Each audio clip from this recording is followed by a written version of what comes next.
community in Melbourne, in the outskirts of Melbourne. And my whole world was that. My whole world was the people who lived in the street, the local park down the corner, and our backyards full of fruit trees, and it was a suburb, but that was our world, and everything came from that. And as I started to grow up and move out of that world, started to feel like this great sense of disconnection. And um, somehow I ended up via Schumacher College in Ladakh.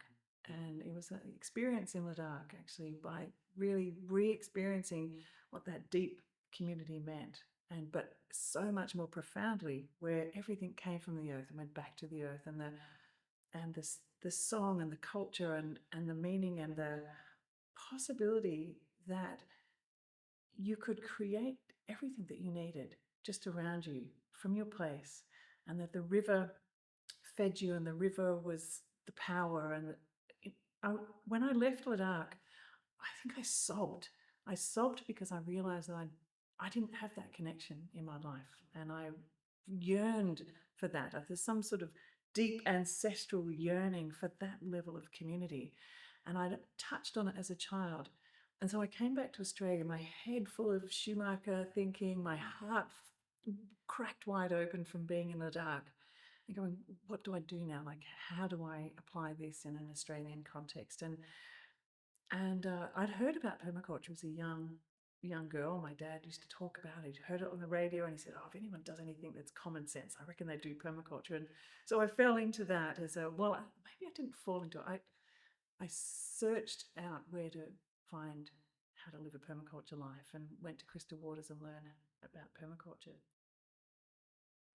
So when I was at the permaculture village, I'd also heard about. I studied landscape architecture and urban planning and design, and I also felt there was a great disconnection in that, and I left before I finished the masters and went to do permaculture as a way of landing how we design as a community into community hands. So like a recommonsing of the world. And I met this really amazing young man at the permaculture course, who's now my husband. And I moved to Brisbane from Melbourne. And as soon as I landed in Brisbane, I was looking through the local newspaper, and I saw this little snippet said, does anyone want to get started with the city farm? And so I just gravitated towards that. And we walked the city for about, I don't know, maybe a year to find a piece of land together, and started a city farm, which is basically a way to ground community, design with community, regenerate, look at how we connected with the bioregion, and to try and live into this kind of sense of community right in the heart of the city. And that was 30 years ago, and it's still going now, and it's become like a kind of a beacon in the middle of the city that attracts people. But what I've noticed is that it's not just these places, that it then helps to myceliate the action. It just ripples out from there in this profoundly powerful way, unseen, to all different dimensions of the city, and then connecting up with cities around the world. Within the cities, I've noticed that there is this deep yearning, longing, the deep longing for connection to community, to come out of our isolated homes into a place where we feel like we belong. Part of what happens with our community garden projects and our localism projects in the cities is helps to bring people out and focus them in place, and to understand who's there, understand the landscape. What I noticed with the City Farm project was that we had one little plot that was our garden, but our minds were constantly looking at, where's the water coming from? Where's that river flow? How does that forest connect with what we're doing here? Where are the birds coming from? Where they're going to next? And so it's this expanded sense of self from the city, and I think it helps to ground us in place, but also ground us in our bioregion, and help us see what's often unseen in the city. Yeah. And I really feel like there's a great sense of connectivity between what's going on in the peri-urban areas and the rural areas. It becomes a focal point, so that it supports local farmers. It supports this collaboration between the urban and rural. So if you have an activated and aware urban community, it can really support the activated and aware farmers in and around that area, and support a transition to a different kind of economy.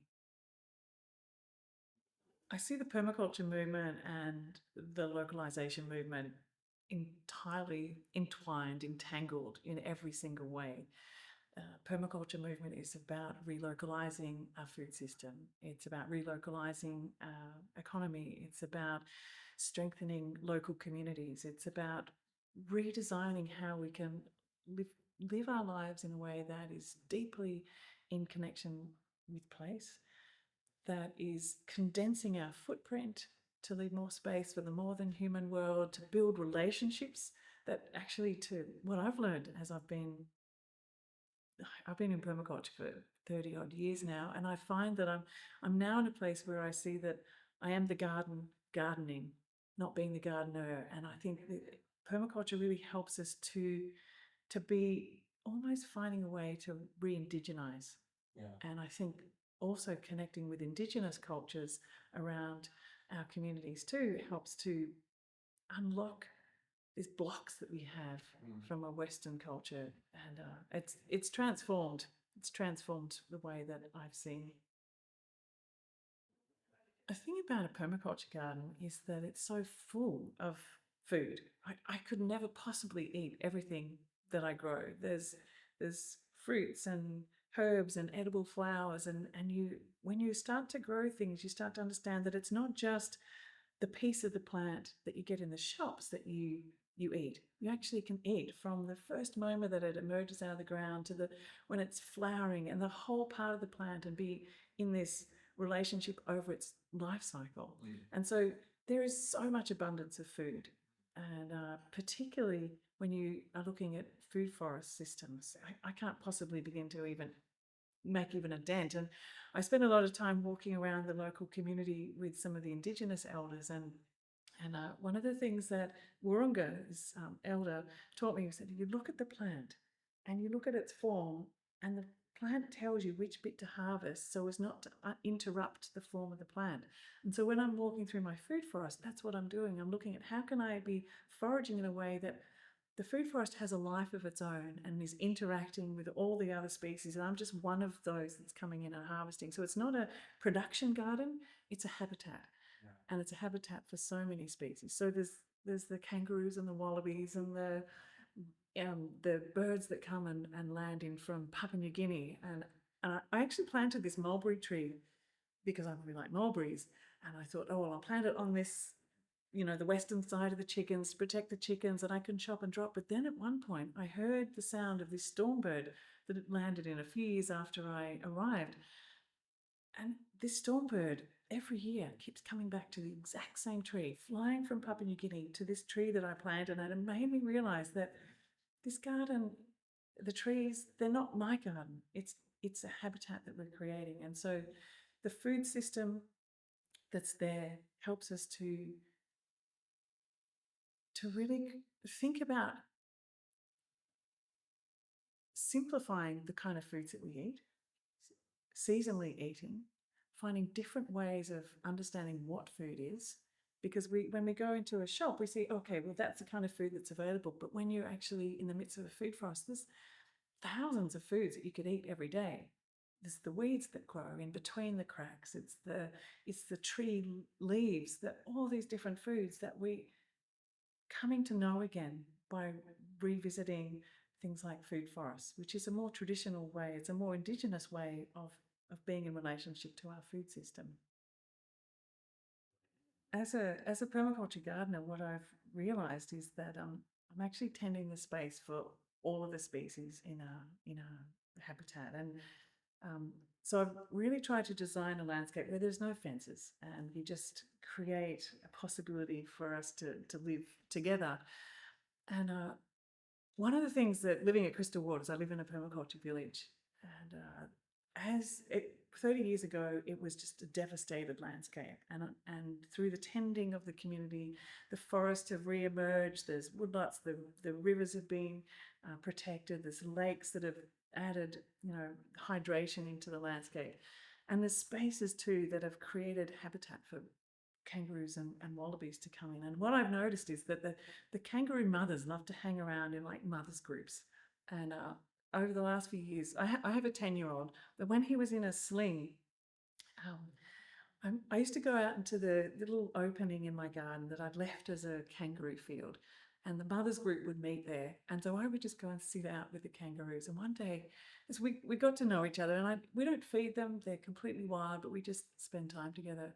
And one day, this mother came up and just sort of sat near me and, and just sort of opened up her pouch and showed me her baby. I was like, and so I just went, like, well, here's mine because I had Monty in my pouch. And we just sat there for the longest time. It felt like an eternity just staring at each other's babies. Oh, it's beautiful, And, these moments of connection where we just feel like our community is so much more expanded and there's a sense of peace. One of the things we've really decided as a community there is to not that we don't like them, we don't have cats or dogs because it, as soon as I know when the dog is in the community because I hear the bird sound. It's, I see the kangaroos heading up the hill, but there's a real sense of peace all the time, and it's so beautiful. And I feel nourished every day just being wrapped in this landscape and being seen and being known by other species, and having friends that are different birds and kangaroos and wallabies, and it's phenomenal. I can't even begin to explain. What I feel that I'm discovering now is I have a lack of words to explain the experiences that I'm having. And I need to either make up new words or discover words from more Indigenous languages. Maybe there's something in my Indigenous culture that I can find that can explain this. Yeah. I feel so clumsy trying to explain it all the time now. There's something about permaculture now that I'm hearing it absolutely everywhere. You don't have to scratch very deeply in any community, and you'll just see permaculture gardens at homes, permaculture community gardens, permaculture um, enterprises. Just permaculture seems to be a lens through which people are starting to describe how it is that they want to live, and I find it so refreshing. But it's not just in Australia. I feel like it's rippling out across the world. And one way that I've noticed that it's really landed is through the Permayouth network as well. So particularly in a response to the climate crisis and the climate action, a lot of young people have been coming in and saying, I'd like to be involved as a practivist, like a positive, practical activist, and to myceliate this around the world. And so the Permayouth have connected up from refugee settlements to people in South America, to Australia, to Indigenous communities. And it's just a phenomenal global network of young people just grounding this. And so the theory of change that I'm seeing in terms of it being a top-down shift of power is that there's this unseen network of people everywhere around the world that have a similar language, whether that be permaculture or something like that. If there's the earth care, people care, and fair share, and connecting deeply with nature and connecting deeply with localization, um, I am throughout the refugee settlements in East Africa, there's an incredible network of young people who have actually localized permaculture into the refugee camps and are sharing it out. And one of the things that I'm hearing them saying is that it's saving lives. So this local resilience strategy of bringing permaculture and local food systems, local economies into the camps is transformational. And sometimes when we're looking in a Western culture, it seems like a nice thing to do. But when you interface and bring together the refugee communities with people around the world, all of a sudden it starts to become so visible. It's like the juxtaposition of Ladakh in Australia, for example.